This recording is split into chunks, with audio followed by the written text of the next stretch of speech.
Então, ontem, né, fizemos alguns exercícios, se eu não estou enganada, 3 exercícios, né? Todos eles sobre o princípio de Pascal. O que nós analisamos ali?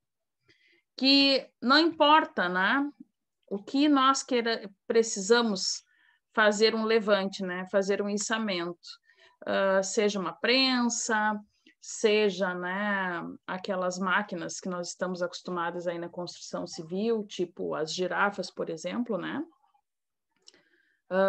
Ou então até mesmo um elevador. A gente conseguiu fazer análise que com o princípio de Pascal, através de uma área muito pequena, né, e de uma força relativamente menor, né, a gente consegue, então, dar um impulso e fazer o içamento de uma carga, por exemplo, né, lá na outra extremidade do conjunto. Bom, isso é possível por quê?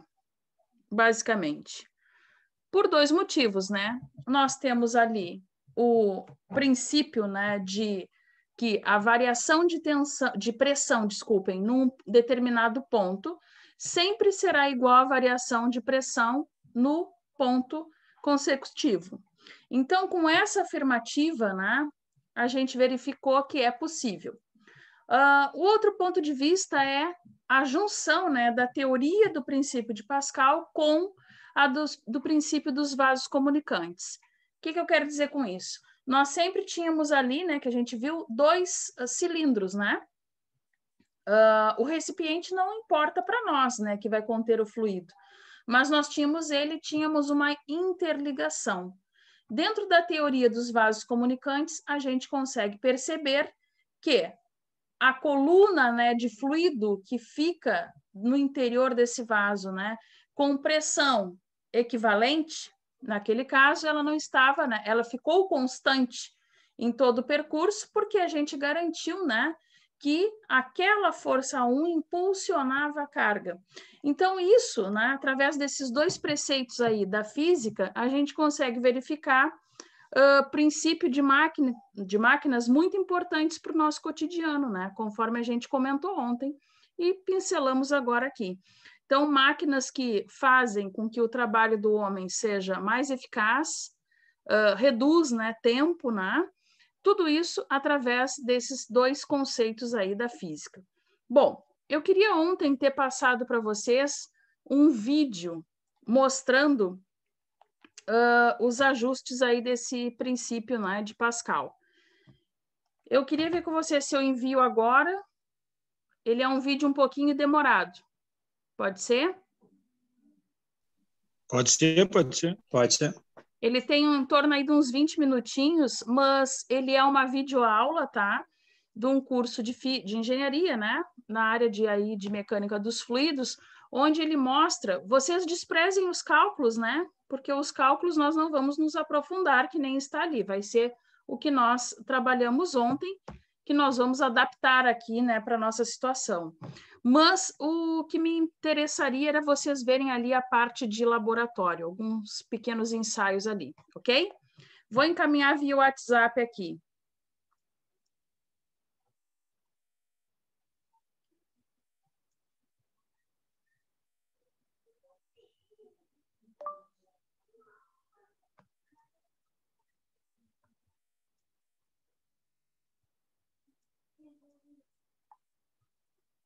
Verifiquem para mim se chegou, gente, o link, por favor.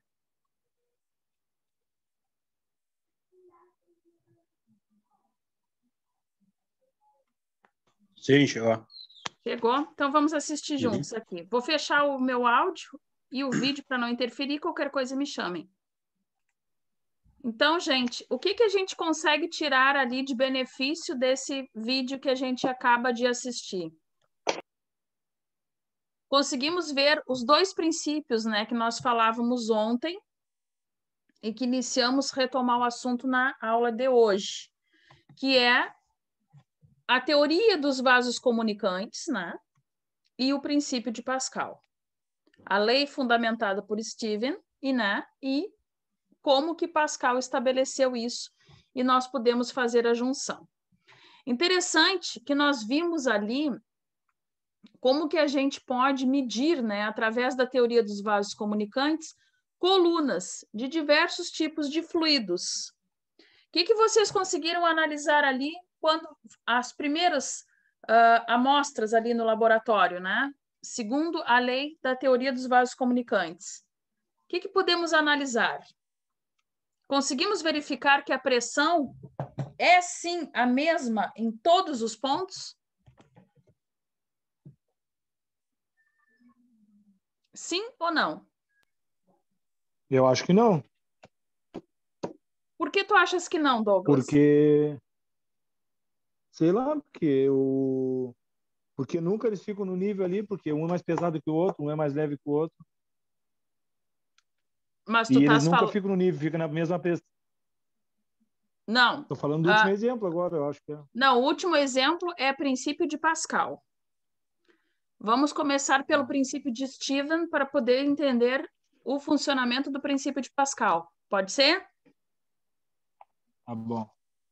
Lá no princípio de Stephen, nós tínhamos lá, vimos um tubo em U, onde era posto água. O que acontecia?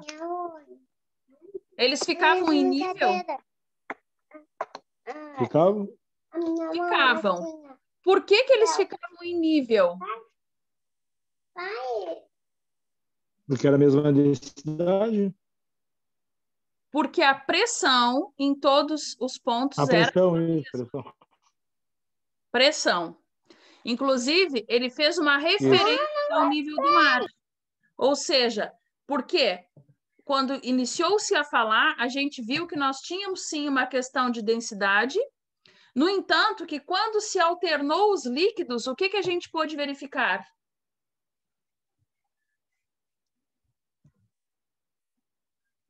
A gente pôde verificar densidade diferente. Exato, densidades diferentes, eles não se misturaram, a água com corante, ela assumiu uma trajetória, enquanto querosene assumiu outra trajetória. Mas uma coisa a gente verificou, que a água permaneceu sempre em nível. Apesar de uma parte dela ficar de um lado do tubo em U e a outra do outro, correto? Correto. Correto. Por que isso? Porque a gente vai ter sempre pressões, né, em um ponto e outro dentro de um tubo iguais. Sempre será assim. Inclusive, a gente viu isso até quando estudamos a atmosfera. A tendência, né, é que a gente modifique à medida que saia com relação ao nível do mar. Aquelas condições eram condições, né, todas estáveis dentro do laboratório. Então, verificou-se o quê? Que a água, apesar de estar ocupando dois lados do tubo em U, ela ficou em nível e possibilitou que a gente tivesse uma coluna de querosene, a qual poderia ser medida. E aí, então, ir para outros fins de cálculo, né, que nós não nos compete aqui como técnicos. Porém, a gente sabe que isso é possível. Bom, provando mais uma vez que a teoria de Stephen para os vasos comunicantes está correta, ele colocou ali, né, o laboratorista, um tubo de ensaio com diversos formatos, não sei se vocês estão lembrados. Eles se interligavam, tinha um tubo de ensaio com mais espesso, né, com diâmetro maior, um outro, né, que fazia algumas voltas ali, né, formando uma figura geométrica ao centro, e do outro lado, um com uma menor diâmetro. Estão lembrados? Sim. O que acontece quando coloca-se água em qualquer um dos recipientes? O que acontece com os demais?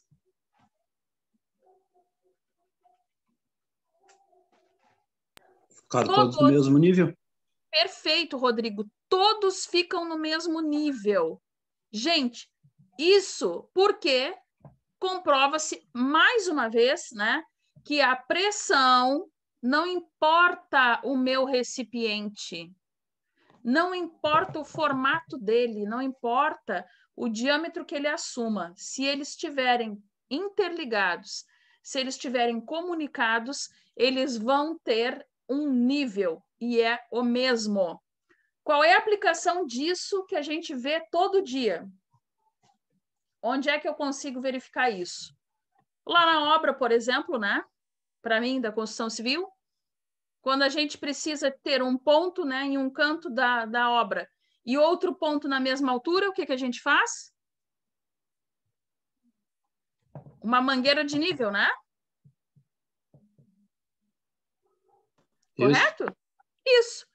Enche-se a mangueira de água, remove-se todas as bolhas. Por quê? Porque a pressão de ar tem que ser nos pontos da mangueira e não intercalado na mangueira. E então, quando eu vou segurar em um ponto a mangueira ali, né? Vamos supor que o Rodrigo lá na outra extremidade vai receber o nível. Quando estiver estabilizado, parado, pode marcar que se pegar a trena vai ter que dar a mesma coisa. Não é isso? É isso. E a gente leva esse nível continuamente e ele dá sempre correto. Por quê?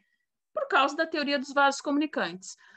Eu posso colocar rodarite, né? Outras coisas tantas que as pessoas colocam lá misturado, né? Na mangueira de nível. Borra de café, para que os pedreiros fazem, né? Para conseguir enxergar melhor, uma vez que a água é um líquido, né? Incolor, e às vezes no sol o contraste não se comporta bem. É correto fazer isso?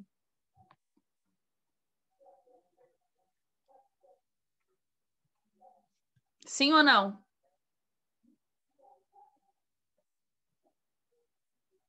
Não, né?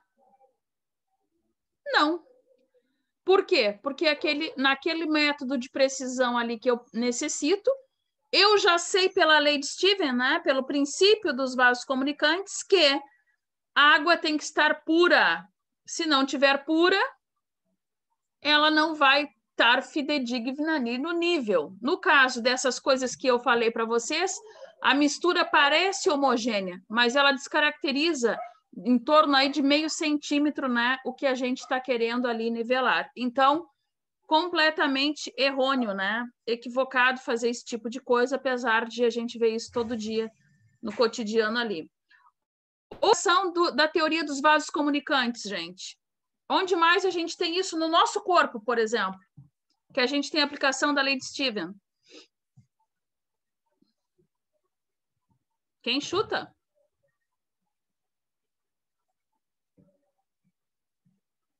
Posso dizer que o meu sistema circulatório funciona por teoria de vasos comunicantes? Sim ou não? Acho que sim. Sim, sim. Sabemos que nós temos um sistema circulatório, temos dois jogos, né, de circulação sanguínea, né? E eles funcionam por diferença de pressão.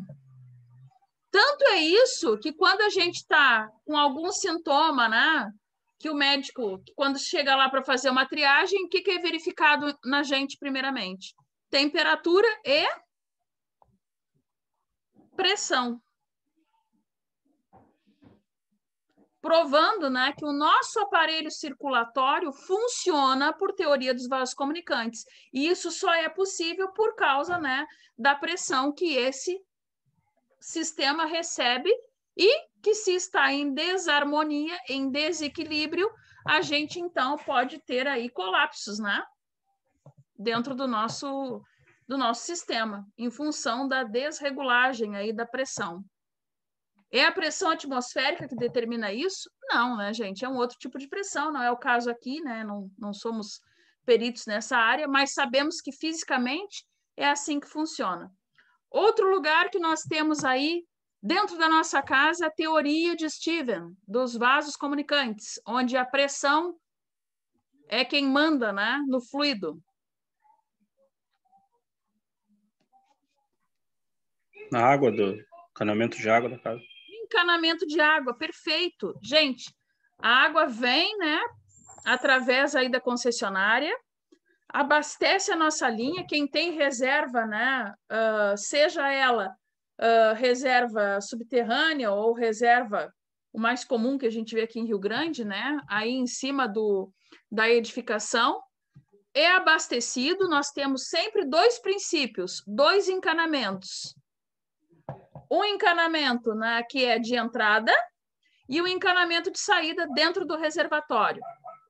Como é que esses encanamentos são dispostos no reservatório? Hein? O encanamento de entrada sempre na parte de cima do reservatório, né?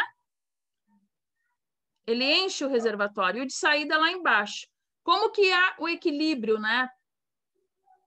Nós temos ali uma boia que nos avisa que está na hora de parar de encher aquela recipiente ali. O funcionamento disso até as nossas torneiras se dá por pressão. Qual pressão? Aonde está a pressão lá no nosso sistema de abastecimento de água da nossa casa? Onde, gente? Para que ela chegue à torneira. Na caixa d'água? Na caixa d'água. Aonde?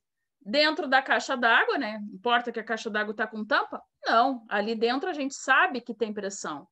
Ela está pressurizada. O que que faz a pressurização? Aquela pressão atmosférica em cima ali, né, do meu nível de água.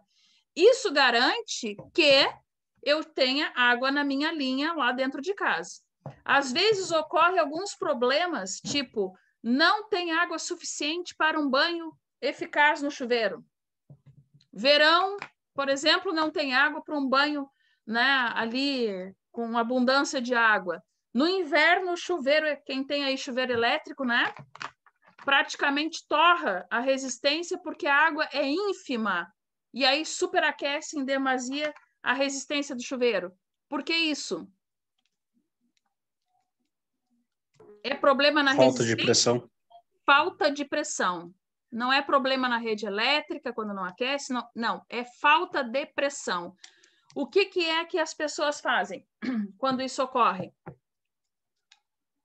Qual é a solução?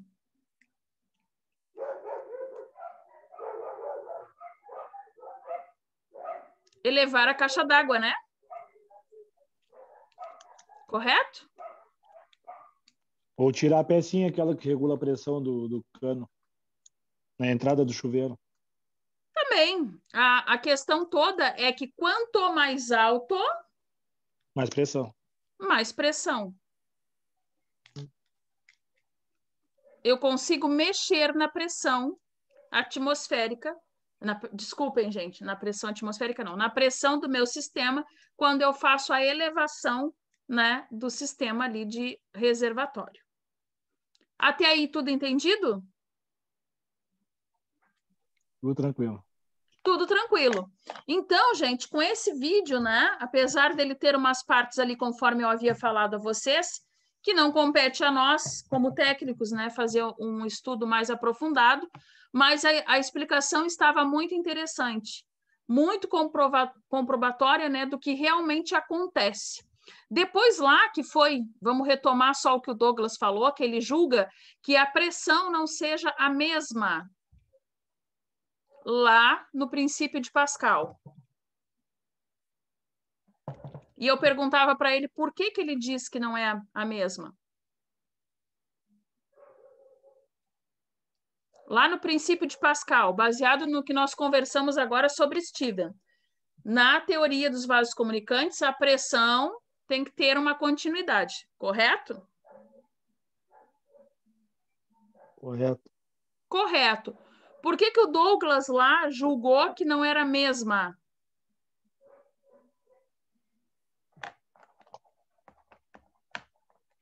Pelo que tu viu, né, Douglas? Sim, eu percebi que uma sempre ficava cheia, a outra não. Uma ficava com Uma líquido, ficava a outra cheia, não. Então a pressão a não é a outra mesma. não. Gente, o que que acontece? O que que nos diz o enunciado do princípio de Pascal? A variação da pressão em um determinado ponto, P0 ou P1, é igual à variação da pressão no ponto 2, ou no ponto subsequente. Por que que o Douglas disse que não era igual? Porque é a variação da pressão e não a pressão. Todo mundo entende isso? E todo mundo enxergou isso da maneira que ele viu lá? Sim. Sim.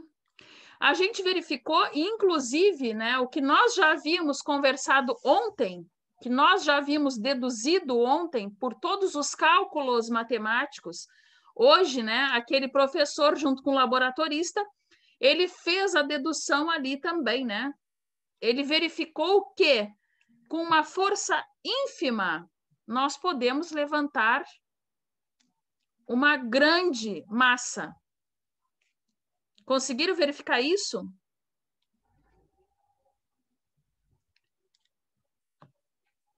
Nós vimos ali nesse último exemplo, né, que era a comprovação do princípio de Pascal. 2 seringas. Uma com um diâmetro pequeno, outra com um maior diâmetro, né? Aproximadamente 2 vezes o diâmetro. Então, verificamos ali que com a metade da força, nós conseguimos fazer o içamento de uma massa de 800 quilonewtons, né? De um peso, desculpem, de 800 quilonewtons, né? Correto? Eu posso fazer isso com o que eu quiser.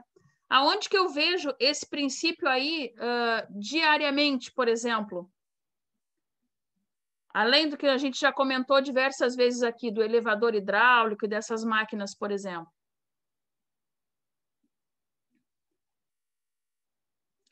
Podemos dizer que quando fura o pneu do veículo, o macaco hidráulico funciona através do princípio de Pascal?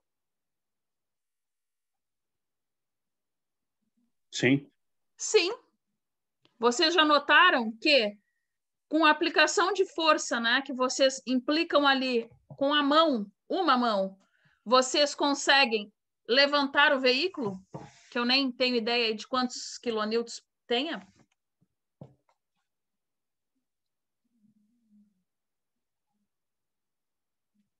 Correto, né?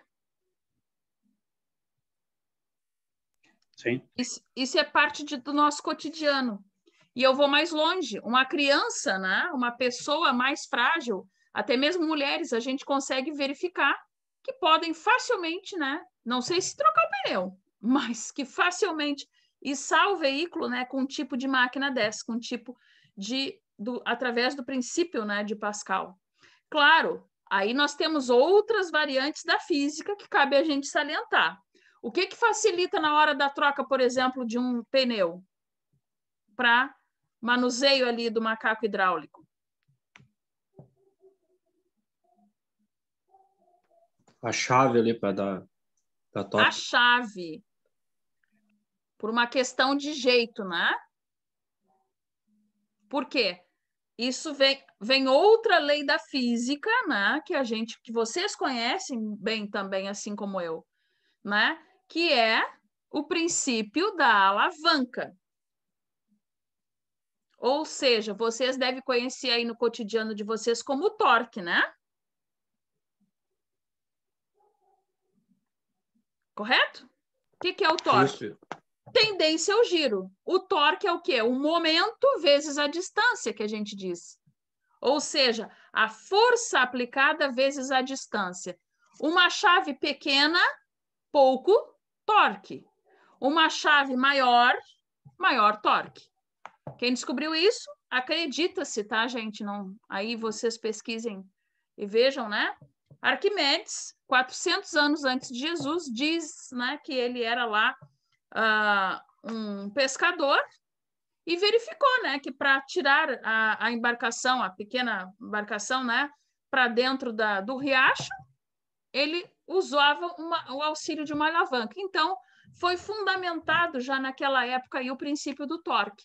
E notou-se, né, que quanto maior seria essa alavanca, mais fácil ficaria, então, de ser submetido qualquer corpo a um movimento.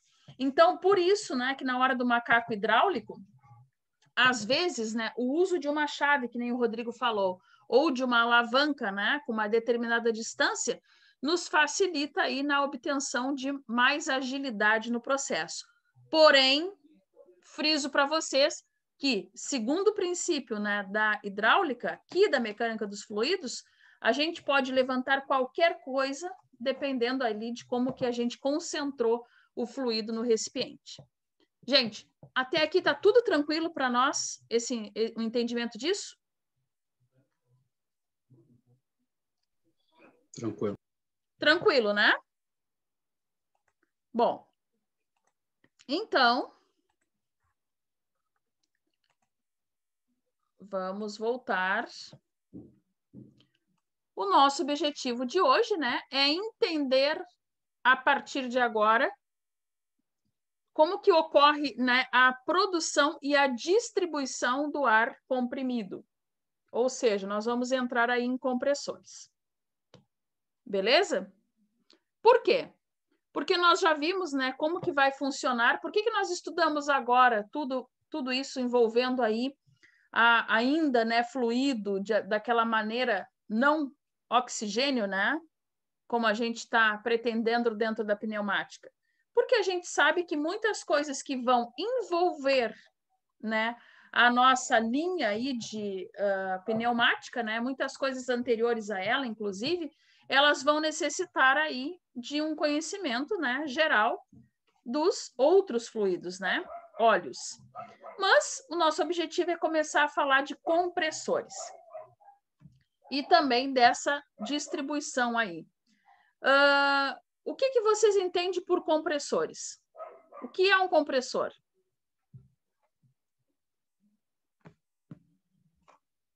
O que é um compressor?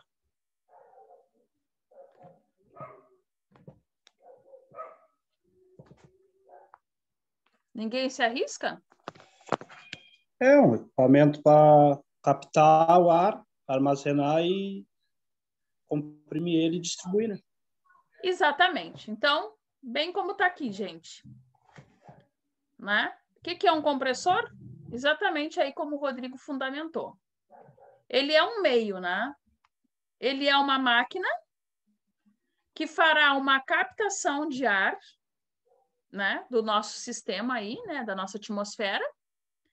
E então ele vai fazer isso, né, de modo a pressurizar e distribuir esse fluido, né, para nós tão importante aqui na pneumática. Então isso é uma definição, né? É uma definição para compressor. Ele vai ter que ser então capacitado, né, para fazer essa captação, armazenar e depois, né, deixá-lo na pressão que a gente precisa. Qual é a pressão que a gente precisa aí para uma linha pneumática?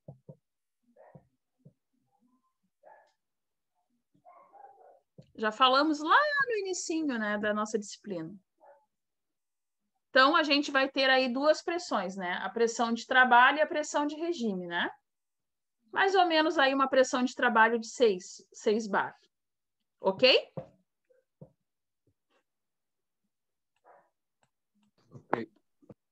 Ok. Então, prosseguindo. Qual é a função do compressor? Bom, a função do compressor é parte do que nós acabamos de falar, né?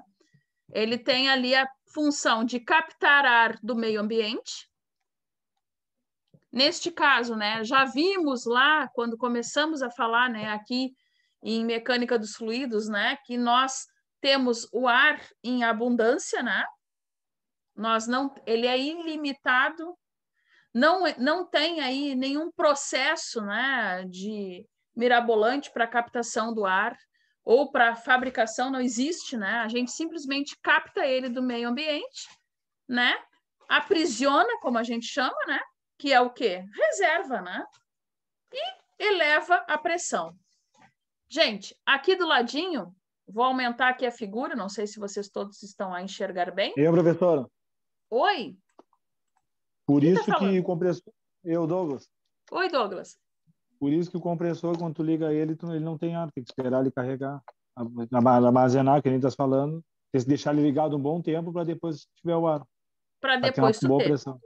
Isso, perfeito. Ele falou algo muito importante. Um compressor desligado, ele não tem fluido ali, né? Tu liga, tu espera e depois sim ele começa a ter a função, a cumprir, vamos dizer assim, a sua função. Perfeito. Até porque, pela lógica, né, tu vê que o compressor ele libera muito mais ar do que ele pega, no caso, né? Por isso que ele armazena. Isso, por isso que ele armazena. Aí tu tá levando em conta dois fundamentos. Por isso que ele tem que armazenar ar, né? Porque ele libera muito ar, a Para gente sabe manter. disso. Oi? Ele tem que armazenar para manter.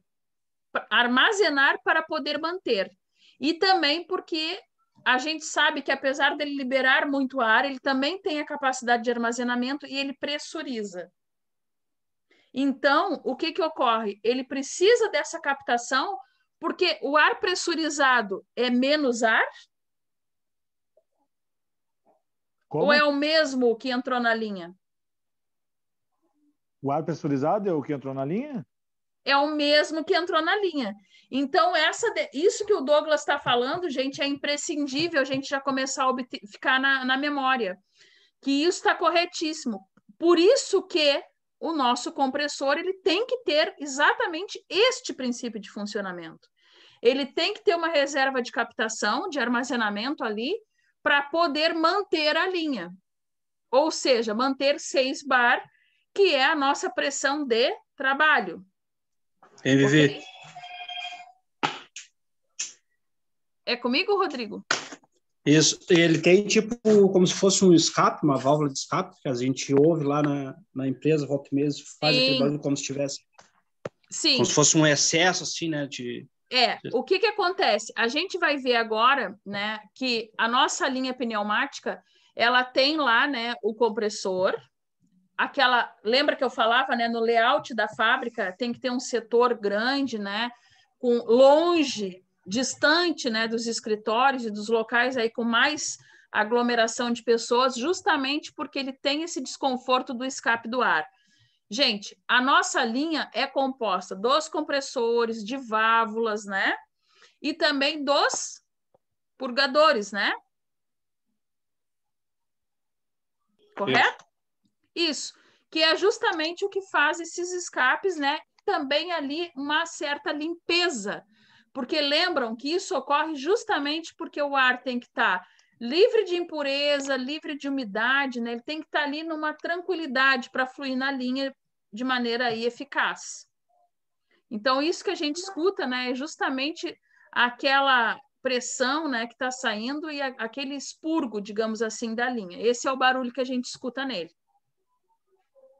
Ok, Rodrigo? Ok, Vivi, era isso aí mesmo. Sim, professora. Oi? E também não quer dizer que ele, quando ele armazena o ar, ele tem pressão, quer dizer que essa pressão vai ficar por um baita tempo. A pressão acaba de novo, aí tu tem que deixar ligado. Os compressores, eles têm que terem a capacidade de manter a linha. A gente vai verificar isso. Só que o que acontece? A gente entende, né, que ele vai ter essa capacidade dentro da fábrica. Existe uma sala de compressores, né? Concordas comigo? Eu tô falando mais compressor porque o meu pai, meu falecido pai, ele tinha uma oficina, entendeu? Então É ele mesmo? muito pintava, entendeu? Isso aí eu sei porque eu ficava observando, mas Claro. nunca me interessei. E aí eu tô te falando de oficina, porque quando tu começa a usar muito, aí tu tem que deixar ligado de novo para depois usar de novo. Sim. O que vai acontecer na prática? Isso porque, claro, o teu pai tinha um compressor, né? Um compressor Isso, um grande, compressor, isso. né? Por exemplo, eu tenho um pequeno, aquele para pintura, sabe?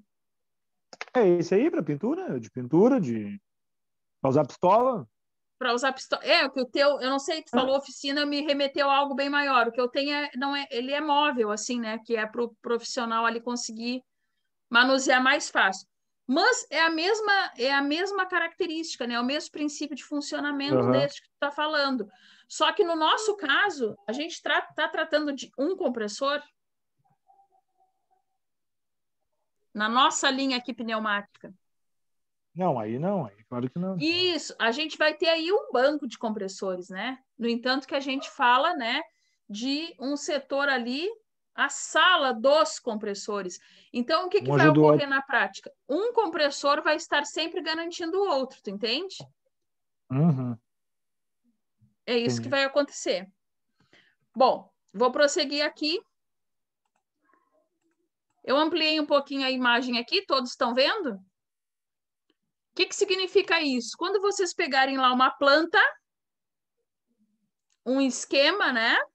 Vocês verem isso aqui, vai estar remetendo a quê, gente? Ao nosso queridíssimo compressor, ok? Sim. Então, isso é uma simbologia. Lembra lá quando a gente fez desenho técnico? A gente viu algumas simbologias lá, né, que eram importantes a gente saber identificar aí numa linha. E aqui está uma delas, né? Na época eu não lembro se a gente falou de compressor, se chegamos a ver esse tipo de simbologia, acho que a gente se deteu nas mais cotidianas aí para desenho técnico, né? O que todo mundo usa, digamos assim. Mas aqui está uma simbologia. Sempre que em uma linha aparecer este tipo de formato aqui de desenho, estamos aí tratando de compressores. Quando a gente vê válvulas, outros, né, elementos, vamos ver outros tipos aí de símbolos. Então, este é do nosso compressor. Bom, quais as classificações aí que a gente pode ter dos compressores? Quanto à aplicação, por exemplo. O que eu quero dizer com isso? Para serviços ordinários, ou seja, aqueles serviços aí do nosso cotidiano, né? Fabricação em série, jateamento, pinturas, né? Qual é a característica desses tipos de compressores dentro da classificação geral? Eles são aí de baixo custo. Eu posso classificar aquele compressor que eu comentei que tenho e o compressor do pai do Douglas como para serviços ordinários? Sim, né? Sim, né? É um compressor aí, não quer dizer que seja barato, mas ele é um compressor acessível, né? A gente tem aí como colocar ele dentro de um processo, né? De maneira muito simples, muito elementar, não requer aí um grande estudo de linha, né, pressurizada para que a gente consiga fazer o uso dele.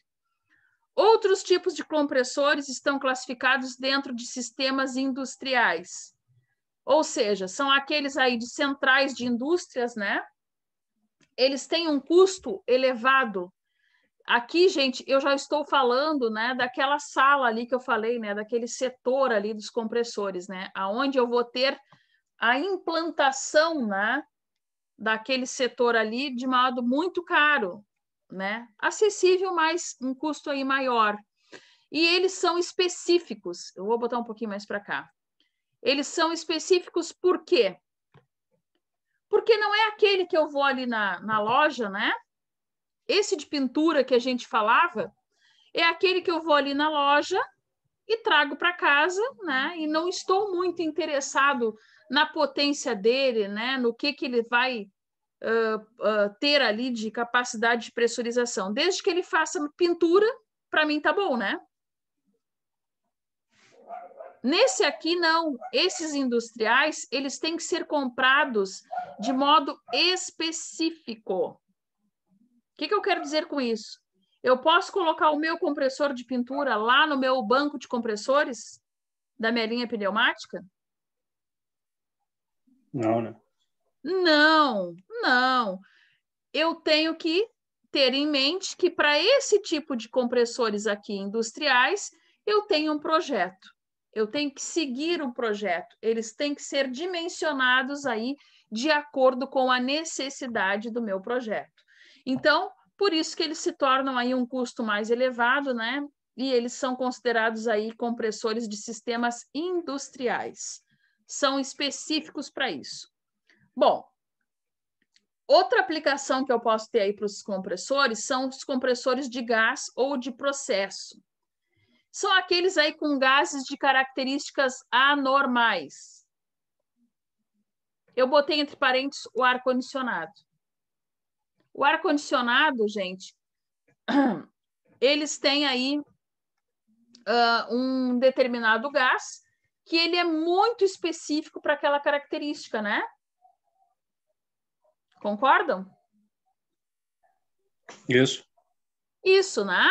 Então, esses aí sejam para ar-condicionado aí, tanto aquele, né, da central de ar-condicionado ou daquele ar-condicionado aí mais caseiro, vamos dizer, o que a gente tem, né, na residência, ou aqueles do automóvel, eles são compressores aí com características anormais por isso, né? Eles trabalham com um tipo de gás que ele tem ali um processo de refrigeração, né, maior, mais elevado, diferente do compressor dos outros dois aqui que estávamos falando, né, por exemplo, que são compressores que utilizam também um gás, porém, qual é o gás dos anteriores? O oxigênio, né? Sim. Sim, né? Esses aqui já são aí compressores que utilizam, assim como os de refrigeração, né? Eles são compressores aí que utilizam outro tipo de gás, que é um gás específico, para trabalhar aí com refrigeração, para trabalhar com baixas temperaturas, ok? Depois, aqui por último, né? O de refrigeração também é o mesmo princípio aqui dos de gás ou de processo, tá? E os de serviços de vácuo, que são outros compressores utilizados aí dentro de refinarias, com sucção e pressão, né, subatmosférica, ou seja, menos descarga, né, mais pressão aí atmosférica. Então, são compressores que trabalham aí basicamente em indústrias de petróleo, tá bem? Quais que nós vamos nos deter aqui na nossa linha pneumática? Qual vai ser o nosso Sistemas estudo? industriais. Exatamente, os industriais. Por quê? Porque eles são aí o que a gente tem de mais amplo. O princípio de funcionamento, né, não vai modificar para nenhum dos outros tipos de aplicação aqui, vai se manter, porém, né, ele vai ser aqui o que melhor se comporta naquilo que a gente está aqui proposto a estudar, que é uma linha pneumática. Os demais, né, só quem for fazer aí um trabalho mais específico que vai ter um acesso a eles. Porém, o princípio não vai mudar nunca, vai mudar simplesmente o fluido, que em vez de ser o gás oxigênio, vai ser aí um gás, né, com outras características que não seja este. Bom, a gente viu aqui quanto ao princípio de aplicação, já definimos, eu vou até sublinhar aqui, né, qual é o nosso caso aqui, que é este, né, que é para os sistemas industriais. Agora a gente vai ver que nós temos aí dois tipos de compressores, mas quanto ao princípio de concepção. O que é a concepção de algo, gente?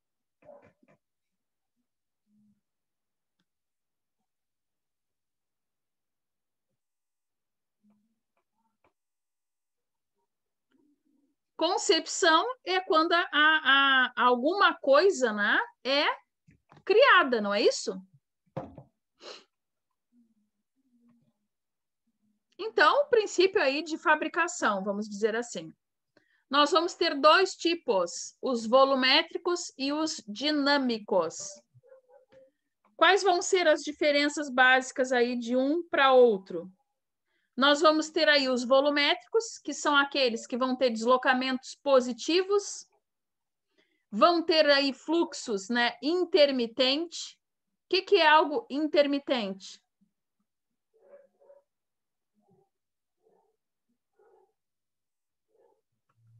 Contínuo, sim. Não. Vai e volta. Vai e volta. Varia. Qualquer coisa. Hã? Uma coisa que varia. Que varia. Ou seja, não acontece igual sempre. Ora, né? Que nem o caso que o Douglas também verificou lá quando ele analisava o trabalho do pai. Ele verificava o quê? Que o compressor, por exemplo, em algum determinado momento, parecia que ele necessitava de um pause. Não é isso? Era isso, né? Isso. Então, nós podemos dizer que esse tipo de concepção, né, poderia ser aí uma característica de um compressor, por exemplo, volumétrico, que ele tinha lá um fluxo intermitente, ou seja, ora é uma coisa, ora está estagnado. Bom, nesse tipo aqui de compressor volumétrico, quando a gente usa a palavra volumétrico, o que nos remete, gente? Volumétrico, volume, né? Posso dizer que ele trabalha aí com armazenamento? Sim. Sim, né? Então, no entanto que aqui o parâmetro que nos foi dado é pressão e volume. Ó, vou grifar melhor aqui. Quanto maior a pressão, menor será o volume, né? Dentro desse tipo aí de compressor. Nos dinâmicos, o que é algo dinâmico? O que é algo dinâmico?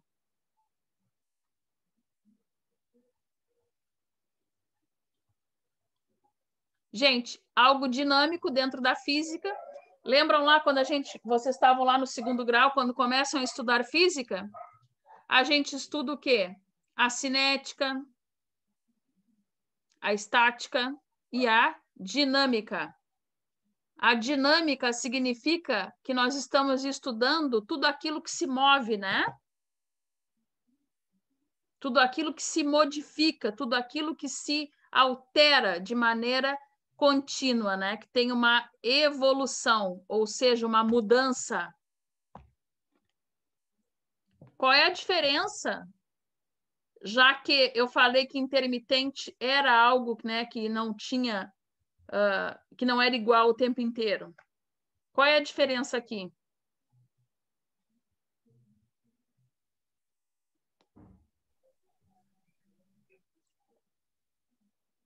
Qual é a diferença, já que pareceu que a definição é a mesma coisa? Mas vocês notaram que não é?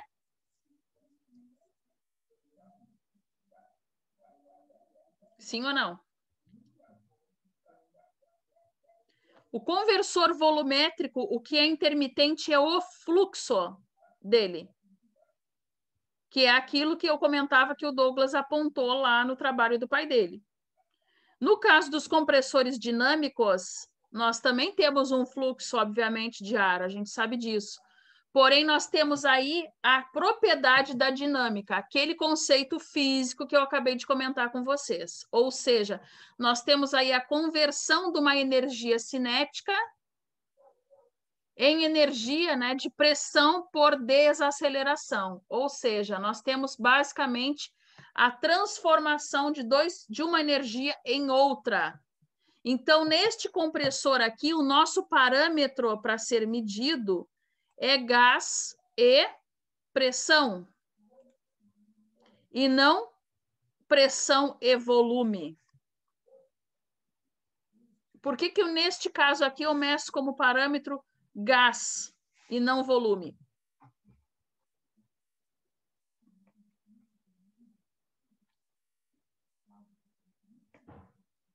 Pela característica de concepção dele, né? De como ele é fabricado. Conseguem entender isso? No outro, me interessa o armazenamento. A capacidade aí de armazenamento. Neste, me interessa é que ele, através dos movimentos, né, e da concepção dele ali, ele consiga estar sempre convertendo uma energia, né, em energia aí de desaceleração, que a gente chama que é a transformação dela em pressão. Até aí tá tudo bem? Sim. Sim, né? Então, o que nós temos que começar agora a estudar? Que nós temos aqui, nós vimos que nós temos dois tipos de concepção, né, para os compressores, que são os volumétricos e os dinâmicos. E temos, dentro disso, né, dos volumétricos, por exemplo, os compressores alternativos e os rotativos. Alguém já escutou esses nomes aqui? De paletas, parafuso, lóbulos? Sim ou não? Acho que sim, né? Lembra que eu falava para vocês lá das bombas, quando a gente comentou? Eu acho que foi o Douglas e o Rodrigo, né? Não, o Rodrigo fez do reservatório, não foi? Isso. Eu acho que foi o Douglas que eu lembro que fez lá, quando falou de bombas, que eu disse, isso tudo a gente vai repetir com as mesmas características de concepção lá em compressores. E lá a gente viu, né, que nós temos também bombas de palhetas, né? Lembram disso? Isso aí. Que nós vamos ter que agora retomar o assunto. Então, gente, os dois tipos de volumétricos vão ser esses, os alternativos e os rotativos, que vão, os rotativos principalmente, né, eles vão se subdividir. Rotativos, né, o nome já diz, eles precisam, né, de um outro tipo de caracterização, de um eixo, né, para que eles possam ter aí o funcionamento, ao contrário dos outros, né? E dentro dos compressores dinâmicos, que eram duas categorias, né? Aqueles que tinham a pressão comparada aí com volume, né? Que seriam os anteriores aqui, os volumétricos, e os dinâmicos, né? Que nós teríamos ali o gás comparado à pressão. Então, esses dois, né? Nós vamos ter aí também dois tipos, que seriam os centrífugos e os axiais. Alguém já viu isso lá na indústria? Não?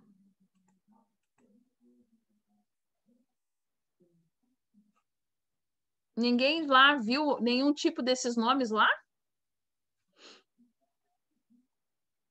Bom, prosseguindo. Nós vamos então começar pelos volumétricos rotativos, que foi aqui, né? Que eu grifei para vocês aqui, que é o que tem o maior número aqui de modalidades que seriam os rotativos.